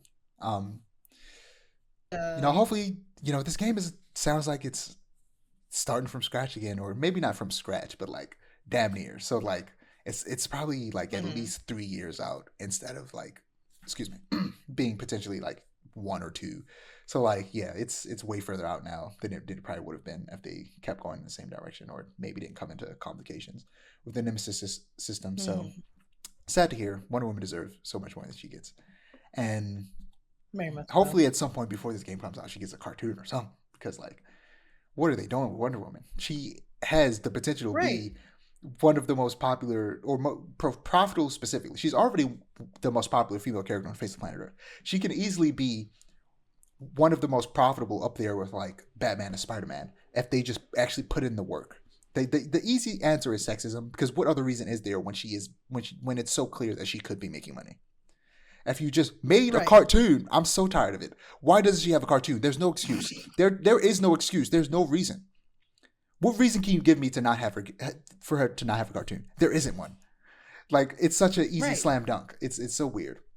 But finishing up the article, Gotham Knights developer WB Games Montreal, meanwhile, pitched a John Constantine game, but it was never approved. A Flash game was scrapped after the DCU Flash movie bombed. It's now helping out with other games and is reportedly working on a pitch for a new Game of Thrones games. I've never been more upset in my life. You know how bad I want a Flash game. And I'm so mad. Just because the movie did bad? Are you serious? As long as a game is... First off, people like The Flash. People don't give a damn that the movie was bad. People like The Flash. The Flash is a cool character. He is arguably DC's fourth most popular character after Superman, Batman, and Wonder Woman. If the game was good, people would play it. But also, the fact that WB Montreal wanted to make a Constantine game, they actively wanted to do it, why did you stop them? If they want to make something, let them make it. Because that means there's passion there. And that it's likely going to be good because of that. Don't stop them from doing something when they want to do it. Especially if it has to do with DC. John Constantine is not the most popular DC character in the world or anything, but he's well known enough. Like I'm sure even if you know nothing about him, you've heard the name Constantine before. Like he's a name that's like will have people go, oh, I've heard of that character, and then they see it and go, oh, that looks cool. Oh, it's a DC game. I'm gonna check it out. Especially if you have like some cameos from like Zatanna, who he has frequently been a love interest of, and like maybe Batman shows up. Like you could make it really cool and get people's attention that way. Like it's I don't know. It's strange to me. There's a lot of potential. But to finish it up, so fans of Rocksteady will be excited to hear the studio is looking to return to Batman for a single-player game. But according to Bloomberg, it's years away. But yeah, this is upsetting to hear. Yeah, they've just been unfortunate. So I have another quote from VGC from Daviv Mendler. He says, according to interviews with 24 current and former WB employees, a lack of strong cohesive vision during Haddad's reign, a tumultuous period in which Warner Bros. Struggled through multiple reorganizations, led to years of ineffectual trend chasing and wasted development time. And now they're paying the price. Because they're chasing trends with Gotham Knights and Suicide Squad Killed the Justice League, they wasted a lot of money and are now suffering. When all they had to do was make another Batman game. That's all people wanted. If you just made another Batman game, made that Flash game, made a Superman game, people would have been fine. But instead, they decided to try and trace trends and make games as a service games. Like, if you're gonna do that, and unfortunately, I don't trust DC to succeed doing this. Everybody and their mother, now that Marvel's done it, they want DC to make the equivalent of Marvel Rivals. They want the DC Overwatch. I want a DC Overwatch. My opinion, I think that they should make it more like Fortnite, but with DC characters. I think that'd be cool. But I think that could work if they actually take their time and make it good. And actually, the problem is they need to get a development team who knows how to do that. That's what Marvel did. They went to NetEase, who has spent their entire lives making these types of games, and it's going so well. It's going stupid well. Like, what is it? They made a decision not too long ago that halfway through a season, ranks would reset, and everybody said, "What? No! At least wait till the season's over." And then guess what? Immediately, like 2 days later, they said, "Never mind, we're not going to do that." Oh my God! They responded immediately. They said, "Okay, you guys don't like this. We're not going to do it." They didn't do it. Hear the outcry, then undo it. No, they heard the outcry immediately and undid it, and just didn't. They didn't do it in the first place. They just were like, we're not going to make this decision anymore. We're going to switch things up. DC needs a development team that's going to do that. What is it? Rocksteady. They don't make multiplayer games. Why did you make them make a multiplayer game? That's not what they do. WB Montreal, they don't make multiplayer games. Why did you make them make Gotham Knights? They don't make multiplayer games. Stop forcing these studios that don't make multiplayer games to make multiplayer games. If you want a DC multiplayer game, find a studio who makes multiplayer games to make a multiplayer game, or build a new studio full of people who have experience making multiplayer games to make your multiplayer game. It's not that DC can't have a good multiplayer game. It's that they're tasking people who don't make multiplayer games to suddenly switch their entire systems and what's the word I'm looking for? I forget, but direction to just make multiplayer games. That's not how that works. Right. It doesn't work like that. Like, yeah, I really hope this Wonder Woman game ultimately does turn out to be good and it doesn't get like canceled or anything. That they, turn things around, do what they can with what they got, and then actually release a good game. Because Wonder Woman needs this, okay? Because if this game doesn't do well, they're going to assume that people just don't like Wonder Woman. And that would suck. People like Wonder Woman. In fact, I think this game, even if it's not good, is probably still going to do well because that's how much I think people like Wonder Woman. I think a demographic that is often forgotten because of, just the way the world is that women and girls want to see women and girls in their video games, on their TV screens, in movies. Femme-presenting people want to see femme-presenting characters. And then you have the most popular femme-presenting superhero on the face of the planet Earth, and you're going to give her a video game? So many women are going to buy this game just for the sake of supporting that character. And so many men are going to do the same thing for the sake of also supporting women. So, like, there's a chance that even if this game is mediocre, it still might sell a lot just because people want to support it. At least I hope. Right. But I at the end of the day, I hope that's just going to be good, and I think it's probably going to be good at least. Maybe it won't be great, maybe it won't be the best thing ever, but it'll probably be good. It'll probably be fun, and that's enough to Uh, start before they come back with a sequel. That's even better. Um, I'm so upset that Flash game got canceled. yeah. Um, to wrap this up before we get to the PlayStation State of Play, I want to say it sucks that we aren't going to be Hmm. seeing a new DC game for at least probably like 3-4 years, because AAA Yeah. games just take forever to make. Rocksteady is now working on a Batman game. That's great. Finally, let them make a Batman game. Hopefully, it's that Batman Beyond game that they were going to make before they were forced to make Suicide Squad. Um, Right. what they need to do is start getting non WB game studios outside of their company, to start making games. License out your games for people to make smaller games. Get some indie studios to make smaller games. For example, Hmm. get the Ghost Runner devs to make a high-speed, level-based action platformer Flash game. Like, not every That would game be fire. needs to be a big like open world game. Like, a lot of these characters, including the Flash, you're gonna get the power fantasy in an open world more than you would in a linear game. But that doesn't mean a linear game wouldn't be fun. Like, while you're waiting for these bigger games to get developed and come out, have other studios outside of your purview make smaller games that take 2 years to make instead of 5. But moving on to the PlayStation State of Play Mm-hmm. to wrap things up. I'm getting tired. Um, Yeah. so the PlayStation State of Play kicked off with our first trailer for Shinobi: Art of Vengeance, which was Mm. originally announced at the Game Awards 2023 alongside other returning Sega franchises. Um, it's being developed by Lizard League, the devs behind Streets of Rage 4. And in the Ooh. PlayStation blog, the producers at Lizard League and Sega were interviewed about the project, and I'll be pulling a few key quotes and talking points. Starting with the legacy of the franchise. Toru Ohara, Mm-hmm. chief producer at Sega of Japan, points out that Shinobi is a 30-year-old franchise, and some people have nostalgia, but others know nothing about it. And I fall into the latter category. I've only ever heard about Shinobi Mm. games, and I've never played them or Right. even seen much gameplay. What's your experience with Shinobi?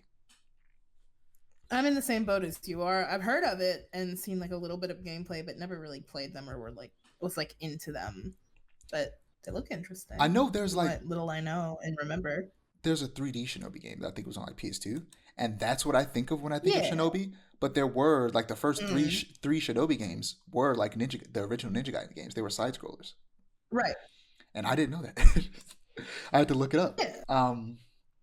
'Cause- but yeah, where was I? Oh, so Ben Fiquet, creative director at Lizard Cube. Um, I wrote Lizard League for some reason earlier. It's Lizard Cube. Oh. I'm thinking Lizard League is from Invincible. um, but Ben Fiquet, creative director at Lizard Cube, was asked about the art direction of the game, and says that it's a continuation of their 2D work on Streets of Rage 4. He continues to say, "We have always been deeply attached to traditional art and animation, which we believe reflects perfectly in 2D gameplay. Our influences range from French comics to Japanese anime, while trying to keep that Mega Drive / Genesis visual aesthetic, which we feel players may remember fondly. Ooh. I love the art style. And lately, I've been thinking that this is the kind of art style I'd like to see 2D Castlevania return with, especially after watching Nocturne. Absolutely. If they remake Symphony of the Yeah. Night, remaking it with the art style of Castlevania Nocturne would be lit. Um, It would be, I but fear. I have would you play it. you've played Street Rage 4, haven't you?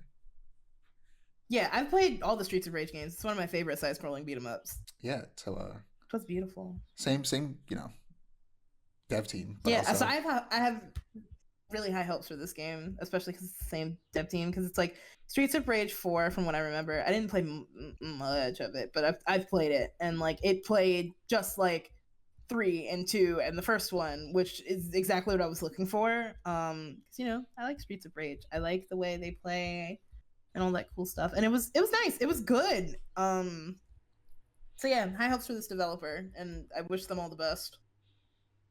yeah. Um, yeah, I love this art style. It looks good. It's really nice. And lastly, when asked about how the new game will play, O'Hara said, in true Shinobi fashion, this is a level based game, so the game system differs from Metroidvania titles, for example, where you usually explore one huge Mm-hmm. map. That being said, players will obtain certain abilities and later stages that will allow them to explore hidden routes and discover secrets they couldn't access in prior stages. We feel this offers a lot more depth than just clearing each stage once. One element that stands out to us is the high-paced action that a shinobi that this Shinobi entry offers. Combat action and platforming action alike feels extremely smooth and satisfying.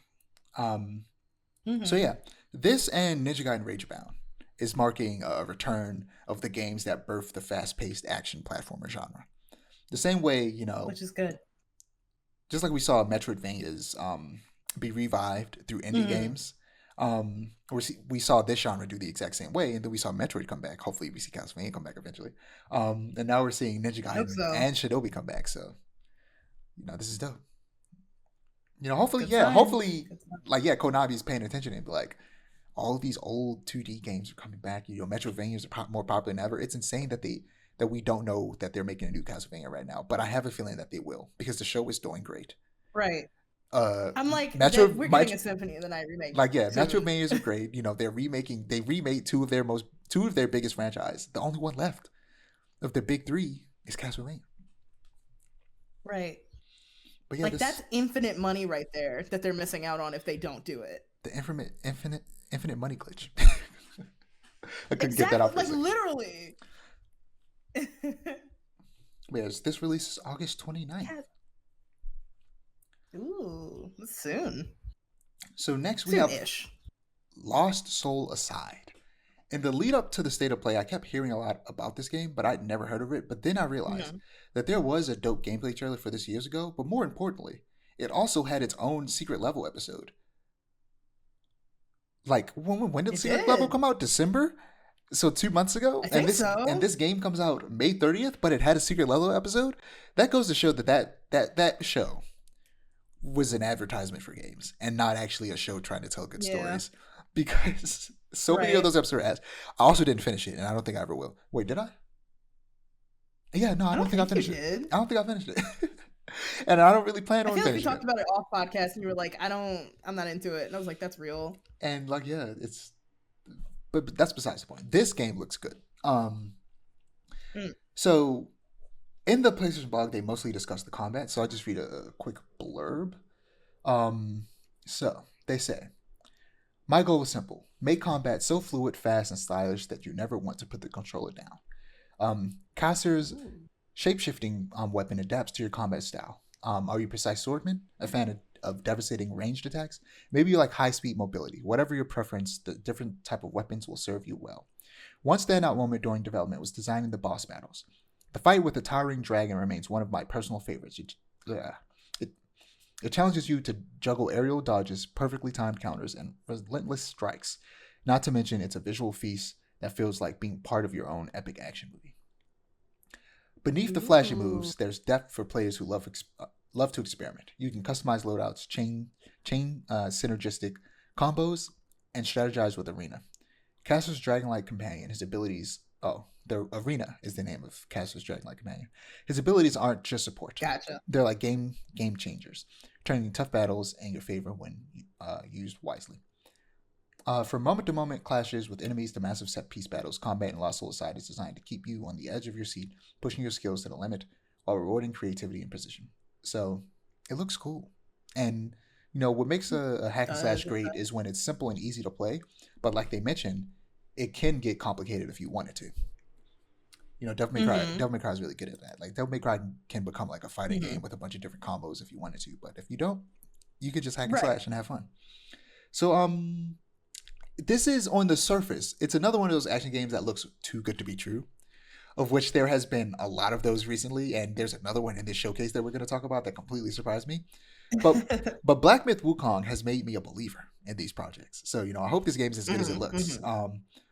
There's Yeah. never been a better time to be an action game fan. Ninja Gaiden's coming back. We got this Mm-hmm. game, a game we're going to talk about later. And when I say action game, I mean both hack and slashes and souls likes. If you just like action games in general, there's a plethora of games to choose from and new ones coming out. So it's a good time. A lot of people compare this game to Final Fantasy 15 and 16, and I see it. If it's anything like Final Fantasy 16, I'll love it for at least a single playthrough and then never touch it again. Not even for DLC, because I played the first DLC for 16, but as I played it, I realized how just boring the combat is after you finish the game. And I didn't play the actual big DLC. I just didn't play it. Maybe I'll get around to it eventually. But like that game's fun for a single playthrough. But after a while, the combat gets kind of tiresome, and you're just like, okay, let's get this over. That makes sense. But Lost Soul Aside releases May 30th this year, so we'll see. We'll see. Yeah. We got another trailer for Split Fiction, and it continues to look incredible. For those of you who don't know anything about this game, I'll read this description from the PlayStation blog. In Split Fiction, players take control of one of the two leading women. Mio, a somewhat cold and curt city girl, is a massive sci-fi nerd who loves interstellar battles, cyberpunk aesthetics, and futuristic weaponry. And Zoe, a chatty lass from the countryside, who enjoys high fantasy tales of heroic trials, dragons, trolls, and magic. A glitch in the system is causing the pair to journey together while switching between each other's stories. You'll be playing split-screen co-op with both players traversing the same route. You'll soon discover obstacles that can't be overcome by just one person. You have to cooperate to proceed. As the story environments they encounter change, so do Mio and Zoe's abilities.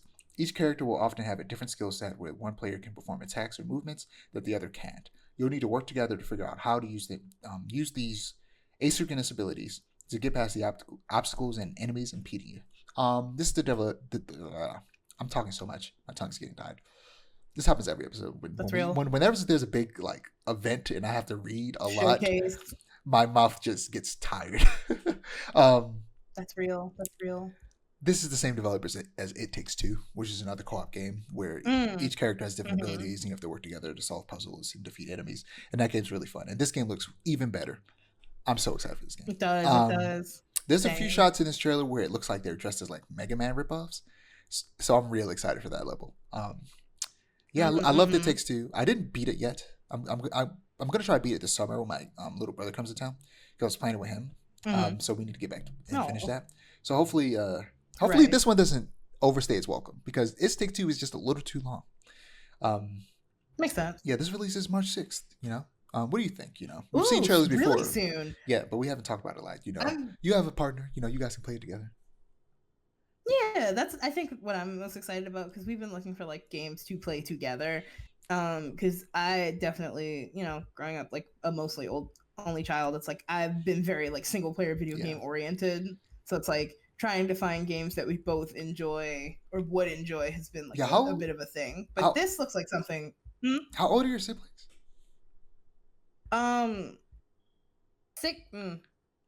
7 and 5 respectively. Wow. So 15 and 17 years apart from me. Yeah, my youngest sibling is a little under 11 years younger than me, but that means that he's 12 years old now. And I play a lot of video games with him. Right. I love my little brother. I love hanging out with that little dude. So he's old enough to where I can just hang out with him. But then also I have 3 other siblings. My sister is 2 years younger than me. And my other 2 brothers who are twins are 4 years younger than me. So we played games together all the time growing up. And you didn't have that because your siblings are so much younger than you. Yeah. It's like by the time my siblings were born, I was already pretty much like all grown up. Yeah. So like, and my little brother's like 5 and he's getting into video games now, but like not games that I would want to play. I can't have my little brother play Nier Automata. He's 5, Yeah, I get that. And then my sister, my sister's not really into video games as much as we are, so it's like, but once they get a little older, hopefully, fingers crossed. Yeah, so Split Fiction looks great. Excited for that. Next we have Directive 8020 from Supermassive Games, starring Lashana Lynch, who plays Monica Rambeau's mother in Captain Marvel, and she plays a 00 agent in James Bond: No Time to Die. Or just to die. There's no S in that. The description of the game is basically Alien plus Dead Space. Earth is dying, and humankind is seeking a new home in the stars. The Cassiopeia is the initial survey ship sent to scout our chosen planet. Think of it as a test run. The Cassiopeia is fully outfitted as a colony craft but is flying with a vastly reduced crew. Their mission is to test every procedure on board without ever touching down on the planet they've been sent to orbit.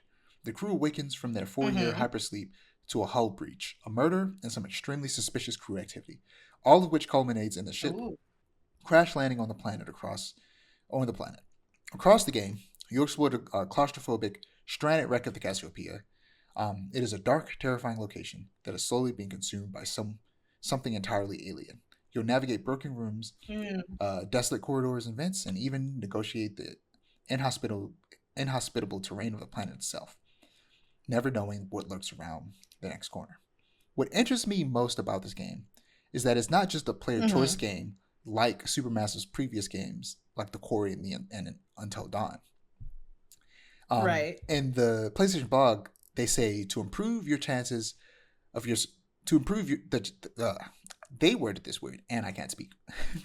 To improve your chances of your survival, we've introduced several new tools. Throughout the game, you can use these to locate secrets, solve puzzles, and overcome enemies. Most of your tools are linked to a multifunctional utility strap your character wears on their wrists. The strap also controls a shoulder mounted flashlight, but you'll need to be careful using this as the aliens can spot the beam. Um, as is to be expected in our games, Mm-hmm. you'll spend a lot of time creeping around in the dark. You also have a scanner at your disposal for detecting electronics and remotely activating systems. If you're trying to stay under the radar, your messenger lets you communicate and strategize with your crewmates from afar. Lastly, we've added a wedge tool. It's really made for opening doors, but as a last resort, can also be used as a weapon to temporarily stun the aliens, giving you a chance to slip away and evade Ooh. death. So yeah, it is. Well, they also add everything you love about the Dark Pictures is still here, from branching plot lines through to impossible choices and split-second QTEs. So it is all the stuff that we know from the Dark Pictures anthology, The Quarry, and Until Mm. Dawn, with more kind Right. of traditional run and hide survival horror gameplay, which I usually don't like those type of survival horror games. But you mix that with the Quarry type stuff with player choice, and maybe I can like it. Yeah. Which is interesting. Personally, I'm really. Yeah. No, go ahead. Oh, yeah. I'm excited for this game because it reminded me of Soma, one of my favorite Mm. survival horror games of all time. It's very like the concept, the way that it plays and all that. So Soma with player choice, especially because Soma is like a Ship of Theseus type parable. I'm really excited for this game. Yeah, I've been wanting forever to see studios like Supermassive, Telltale, and like Deck Nine, and I forget what the original studio that made Life is Strange is called. Deck Nine's the one currently making it, the one that's making the upcoming Mm. a game that comes out in 2 days. Oh That like wow! there's not been a okay, sidetrack, because they actually did talk about this during the state of play, but I didn't add it to my notes because it comes out so soon, and we'll just talk about it Mm. at length in the next episode. Could you look up who makes the first Life is Strange game real quick? Yep. But yeah, Lost Records Bloomer Rage comes out in 2 days. I forgot it was coming out in Oh October, wow! but they mentioned it in this. And Don't nod. don't nod. And yeah, it comes out in 2 days, which is insane. I feel like the advertisement for it has not been like great right now. So like I hope it does well. Yeah. Like they showed it off in the PlayStation State of Play last week, but other than that, it's been like quiet. Granted, they're splitting it in two. So half of it comes out now, then the other half comes out, I think, in like March. So like they have Mm-hmm. time for word of mouth to spread and to advertise this part after it comes out, and then advertise the second part. So it's like they have time. Maybe that's the plan. But it's strange that we haven't heard anything other than that. It was a very small section of the It's state of play. It was weird. That's why it's not in my notes. yeah. That's why I wasn't planning on talking about it. But I want to see these types of games have more traditional like gameplay elements other than the player choice and walking Oh, for around sure. and picking stuff up and looking at it. And I mentioned before how Life is Strange True Colors had a section where they were like role playing, and it turned into a turn based RPG, and it was really cool. I would love a game that Right. has the player choice elements, but also turn based combat. That would be sick. Um, so yeah, it's cool that they're making a survival horror game that also has player choice and quick time events and all that stuff. Yeah. This It's really releases exciting. October 2nd. Perfect time. Ooh. Very soon. Very soon. Next we have Onimusha Way of the Sword. We got a new trailer Yes. um, that showed a fair bit of gameplay. Um, And we also got some more information about the story in the PlayStation blog. So the main character is Miyamoto Musashi, a real life swordsman and artist who is famous for his two sword style. And this continues Onimusha's trend of fictionalizing real life events and historical figures in a similar way to Assassin's Creed. And Capcom has turned none other than the late iconic Japanese samurai movie star Toshiro Mifune to serve as the face model for this rendition of Miyamoto Musashi. I've seen Toshiro Mifune in Yojimbo, but he's also in Seven Samurai, which I haven't seen yet because that movie's long as hell. But he also famously actually played Miyamoto Musashi in a movie about Miyamoto Musashi. So yeah, that's really, I think that's probably really cool for people who watch that movie and also like Japanese people who grew up with this guy who's a very, very famous Japanese actor. He's essentially he's the Clint Eastwood essentially, or like the John Wayne of okay. I see, Japan, I see. where like he's been in a lot of samurai movies, and specifically Kurosawa samurai movies, because I think Yojimbo is a Kurosawa film, and of course Seven Samurai is his most famous Kurosawa's most famous film. So like, yeah, this is probably really cool for people who know who this guy is. Who I only know him from Yojimbo. It's the only one I've seen, and I didn't even finish it because I fell asleep on it. Not because I didn't like it. I was just tired. I need to rewatch it. And I've been meaning to go back and just watch more of those samurai films because I love westerns, and samurais were heavily influenced by westerns and vice versa. You know, like I said before, they go back and forth in terms of their inspiration. Right. So this is exciting. It looks good. Yeah. I'm excited to see more. Unfortunately, that's all the information we got. Despite the fact that they showed gameplay and they could have broke down the gameplay, they didn't. This is all the information we got. It's weird. It releases sometime next year. Wouldn't be surprised if it gets pushed back because I don't know. Capcom's weird when it comes to advertising stuff. Yeah. Other than Resident Evil. Like they're experts when it comes to advertising Resident Evil and Street Fighter. But anything that's not that, they suck. And Monster Hunter. They'll advertise Monster Hunter to death. Like the big stuff, the tent poles, Street Fighter, Monster Hunter. What was the other one? Resident Evil. They'll advertise it to death. But everything else, they're so vague about it. It's so weird. But yeah, we also got a trailer for a remaster of Onimusha 2, Samurai's Destiny, which releases May 23rd. So that's cool for people who want to play those older games. I no longer have interest in playing them. The older ones. Hopefully they remake them one day.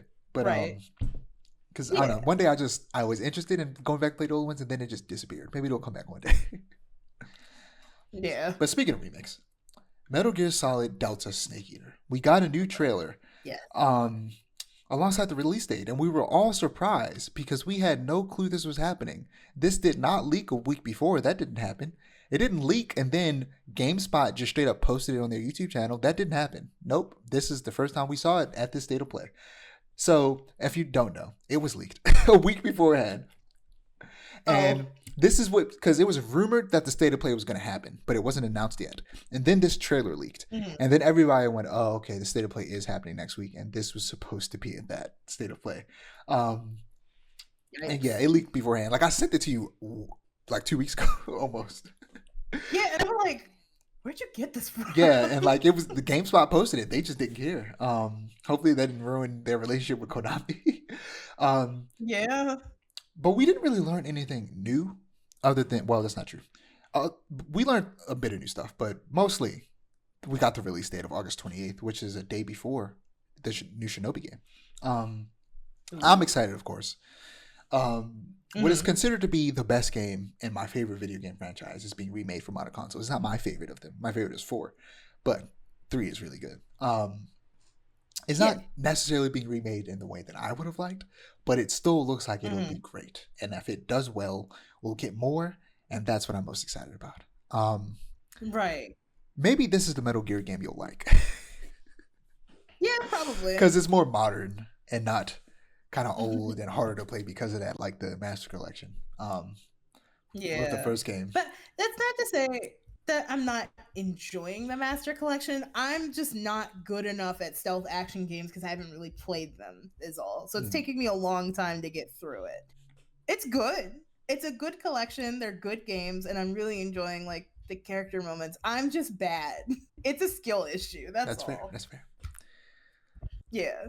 But yeah, I know that I talked before about how from here on out, the remakes are going to have to make bigger changes. But I realized something not too long ago. And that's that The next canon game chronologically, if they plan on continue going in that order, is Peace Walker, which was a PSP Oh. game that released after Metal Gear Solid 4, meaning that it has a similar level of gameplay. And I previously said that Metal Gear Solid 4 would be even more of a one-to-one remake than Snake Eater because of how modern it plays. But there was a game, but because Peace Walker is at a similar level, and that's probably the next game they're going to remake. That'll probably also be a very one-to-one remake on the same level as Snake Eater. Meaning, Right. it'll be modernized graphics and slightly modernized gameplay, but not significantly because it already plays like a modern game. However, Peace Walker was basically the prototype for what Metal Gear Solid 5 was or became. So they could make even more significant changes to make it more similar to Metal Gear Solid 5 and bring it up to Metal Gear Solid 5 standards. Because Metal Gear Solid Delta Snake Eater isn't going to play like Metal Gear Solid 5.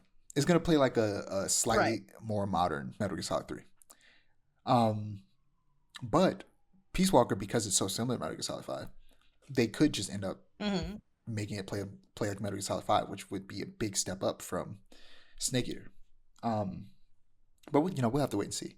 After that, they'll either go with the first two MSX and Super Nintendo games, or I guess they were on the original Nintendo, or they'll go straight to Metal Gear Solid. We'll have to wait and see. And those 3 games will result in major change. So I'm excited for them to get there. Hey, this game was great. Yeah. Excited for new people to get into Metal Gear and get more Metal Gear. So next we have Hell Is Us. Hell Is Us is a very interesting looking game. So definitely, you play as a man who smuggles himself back into his isolated and war-torn country of birth to find the parents who sent him away for a better life. But your investigation is much more hands-on because there are no waypoints. You have to rely on directions from NPCs, environmental clues, and exploration to find what you're looking for. And despite that description, despite how that description makes it sound, it's an action game where you fight sci-fi monsters with medieval weapons. It's hard to fully describe. I suggest you check out IGN's preview to learn more, like I did, because it's a truly fascinating game. It takes place in a fictional European country in the 90s. And it's very interesting.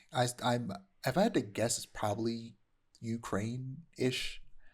That probably makes the most sense. Like USSR or something. Yeah, makes sense. Yeah. It's hard to truly describe. You just got to see it to believe it. It looks interesting, though. Yeah. I forgot to get the release date, but who cares? I don't care. Now, this game is the game that surprised me. Tides of Annihilation. I sent you this trailer. This reveal trailer shocked and confused me because it came out of nowhere. I rewatched it while I was taking my notes earlier. Oh my god, it's so good. Wield the spectral might of Arthurian knights as you explore a shattered London. Players will take on the role of Gwendolyn, who wields the power of a mysterious gray fog that can manifest 2 spectral knights at her side. Each knight has a distinct combat role, whether it's charging into battle, defending against attacks, or unleashing devastating combos. Players will need to strategically choose which knights to summon based on their preferred gameplay style and the challenges they face. The game world reimagines London as a sprawling battleground, where modern ruins coexist with echoes of medieval past where colossal knights roam greater London. More than a spectacular visual backdrop, these are interactive challenges woven into the gameplay. You'll climb their immense forms, explore their surfaces, and engage in epic battles that will test your skill and courage. It's Shadow of the Colossus mixed with Devil May Cry. Colossus. More accurately, it's Shadow of the Colossus mixed with Final Fantasy 16, because Final Fantasy 16 actually has giant monsters in it. This game looks awesome. And guess what? Like 2 days later, they released an 11-minute gameplay video. There's an extended gameplay video. I'm going to send it to you because it's so good. I watched it and it just straight up looks like Devil May Cry 5 and Final Fantasy 16 gameplay, which were both made by, the gameplay specifically was made by the same dude who went from Devil May Cry to Final Fantasy 16. So like, it looks incredible. It looks so cool. It does have that kind of art style that you're not the biggest fan of, where it's like anime adjacent. It's like a mix between anime and realism. That kind of, I see why you don't like it, because so many games. Because I think Final Fantasy does it perfectly. I think most Yeah, other games absolutely. that do it don't. And this is one of them where Because they're everything, trying so hard to be Final yeah, Fantasy. like It's everything else looks great, and then you zoom in on the faces, and it's like, why do they look like that? It's jacked like up. this kind of like super exaggerated kind of version of like unrealistic beauty standards is what the faces are. Oh, And that's it's my like least favorite. they look like dolls almost. It's like I see why, Oh. like I'm looking at it and go like, okay, this is why Aiara doesn't like this. Mm-hmm, And mm-hmm. like, yeah, I agree now. If it's not Final Fantasy, it doesn't look good usually. It doesn't look good. Like with Final Fantasy, it fits because like they've been doing that art style so long that they perfected it, right? They But with started it. these other games, it's very clear like, huh? I Right, said, they started it, and it's like with these other games, it's very clear. It's like, oh, Final Fantasy does it, so we can do it too. But then they don't do it right, yeah, and it looks jacked up. but yeah, again, this is another one of those action games that makes you go, it's. There's never been a better time to be an action game fan. For sure. So our penultimate trailer, we have Metal Eden. Metal Eden is a sci-fi adrenaline rush FPS coming to PS5 on May 6th. In the future, humanity ventures among the stars to survive the journey to new star systems. Humanity created the cores. Each core is a system capable of storing human data, preserving a digital record of a human psyche and rebuilding it upon reaching its destination. One such destination is Mobius, an artificial city built by corporations to extract precious minerals from the planet Vulcan. You are Asuka, an android created by one of the city's founders. Nexus, your creator, has one goal for you: follow orders, and maybe you will be able to save the inanimate colonists trapped in the Citadel. Equipped with the multi tool, Mm. the main character Asuka can use its gravity beam to rip cores out of enemies' bodies. Once grabbed, you can throw their cores at your enemies, creating an explosion. Brutal core ripping for quick and effective enemy disposal. Alternatively, Asuka can consume the core. Consuming of the cores offers different advantages depending on your choices throughout the game, like empowering your melee attacks and mobility or survivability. It looks like a like boomer shooter combined with like Titanfall. Yeah, which is fascinating to me. Yeah, it looks interesting. I might check it out. So last but certainly not least, we have Saros. Um, the newest game from Housemarque, the developers of Returnal. Saros is an action game with the haunting story of a lost off world colony on Carcosa under an ominous eclipse. You play as Arjun Devraj, a powerful Sultari enforcer who will stop at nothing to find out who he's looking for. Arjun is performed by Raul Cooley from Midnight Mass and The Fall of House of Usher, and iZombies, where I first saw him. Ooh. Um, a key gameplay distinction between Saros and Returnal is permanent resources and progression, making every death valuable.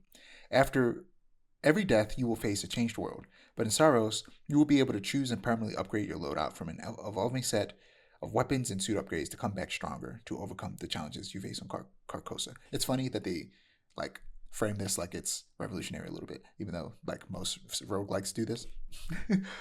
Mm-hmm. Like I don't think that's necessarily what they're doing, but when you read it, it's kind of like so Right. you're doing the thing that all roguelikes do, where there's Right. that one thing that is a permanent upgrade that you can carry throughout all runs. Um, which apparently Mm. Returnal didn't do that, which I didn't know because all the roguelikes I've played Huh. so far have done that. Yeah, same Mm-hmm. devs Returnal. I've played Returnal, but I've always heard it described as the third person Metroid that everybody wants, with roguelike elements, and it seems like this game will be the same. But it also is a bullet hell, Mm. and I feel like you, as a Nier fan, might like this, Yeah. or Yes. Returnal Yeah. specifically, you might like. Um, Mm-hmm. well, Yeah. it's basically third person shooter, Nier in a lot of ways with the in terms of gameplay, Mm-hmm. because it's just a bullet hell, but you're running around shooting and dodging. So yeah, this Right. game Which is seemingly yeah. is going to be a bullet hell as well because it zooms in on the main character's eye, and then the enemy he's looking at is shooting a bunch of circles, and they're like, ah, yes, traditional bullet hell attack, Yes. a bunch of circles. Mm-hmm. So yeah, this game looks well. We didn't see gameplay, but assuming it's going to play like Returnal, it'll probably be cool. And I like Raul Cola. He's cool. He's sick. I like him. Um, and like yeah, it's not much to say about it because they didn't show Yeah. much. But I hope it's good. Yeah. And But exciting. I'll have to check out Returnal eventually. It's only on PS5. Yeah. Returnal, so you can't play it yet. Mm-hmm. But who knows? Maybe in the future I'll Soon save though. my PS5. Soon. um, but yeah, that's all we got from the PlayStation State of Play. I thought it was good. I think a lot of people come into these State of I Plays thought with it was good too. too high of expectations. It's like, bro, you're not gonna get what you want if you come into this looking for the best thing ever. um, Right. especially since the Xbox Showcase most recently was like the best showcase Xbox has ever had. People had unrealistically Right. high expectations for this, and like at this point, I feel like you have to have been disappointed with State of Plays so much that your expectations should be low. They should not be high. Why are you going into a State of Play with high expectations? They've never exceeded them ever. Right. They are always okay at best. And this one, in my opinion, was good. So like, what were you guys expecting? They also, before the State of Play, always tell you whether or not it's going to be like third party stuff or first party stuff. And this one, they said it was going to be a bunch of third party stuff, and surprised us at the end with the first party game with Saros. So I don't know what you Right. guys were expecting. There was a bunch of cool stuff here, in my opinion. But yeah, that's all I got. If you don't have anything, Yep. Nope, that's all I got. I'm Dijon. You can find my ad above me and ours above them. Don't forget to like, comment, and subscribe to our channel if you want to see more storytelling content, and to click the notification bell so you're notified when we post. Peace. See ya.